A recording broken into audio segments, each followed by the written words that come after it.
welcome back again to our YouTube channel. So for today's video guys, magbibigay po tayo guys ng komento at aking reaction lamang ito guys. At sana yung ibang mga may fans, huwag niyo po yung bigyan ng malisya po ang aking komento dahil ito po ay ayon po sa aking napansin o ayon po sa aking nakikita ngayon sa health po ng ating Maymay Entrata. Kung meron po kayong mga reaction guys, pwede po kayo guys mag-comment sa baba nating video na ito at kanya-kanya po tayong opinion, inuulit ko po. So yun guys, ito po ang picture na to guys. Ito po ay screenshot po natin mula po ito guys sa Birmingham, mula po sa London. At ito po guys ay atin natin Maymay Entrata ang kanyang bagong music album na What We Love. Ayan, kung I'm correct. So ayan guys, and kapansin-pansin dito guys na talagang super payat na ang ating Maymay Entrata or super slim na nga ang ating Maymay Entrata. Siguro dahil ito sa kanyang stress, sa kanyang super busy, sa kanyang schedule, sa kalawat kanan ng kanyang mga project na ginagawa. Lalong-lalo na ngayon guys, nasa ibang bansa po ang ating Maymay Entrata dahil nga meron po siyang album at meron po siyang music album na ginawa at mapapakinggan po ito mula po sa Spotify. Ayun po sa buong mundo po ito. Isa na ito sa Korea, sa Japan, sa Taiwan, sa Europe, sa London, sa Amerika, kahit saang bansa po guys ay mapapakinggan po ang bagong music video na ito mula po kay Maymay Entrata.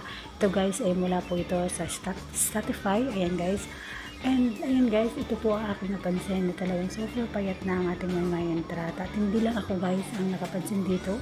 At siguro ilan po ng mga netizen, ilan po mga fans sa Maymay na talagang super payat na o super slim na ngayon ang ating Maymay Entrata. Hindi kagaya ng last year na medyo matambok pa si Maymay. Pero ngayon guys, talagang super slim na ang ating Maymay Entrata. Dahil alam naman po natin napaka-busy po ng ating Maymay Entrata. At sunod-sunod po ang kanyang mga project na kanyang ginawa dito sa Pilipinas or sa ibang bansa man. Kakagawa lang po ng live concert ng Maymay Entrata kasama si Philo Pascual at vocalist na si Parokya ni Edgar. Ayan guys, talaga naman guys, ito ay komento lang po ito at aking lang pong opinion. Ayan, very slim na po ang ating Maymay Entrata. Ayan guys, sana nga kahit na konting oras sa Maymay Entrata ay magiging mag-rest ya at konting tulog, ayan, ang konting kain, ayan guys. Alam ko maraming trabaho si Maymay at super busy niya at wala na siyang time na ganoon, pero yun guys, isang katawan lang po tayo at yun lang po ang katawan natin ang puhunan sa pagtatrabaho po natin.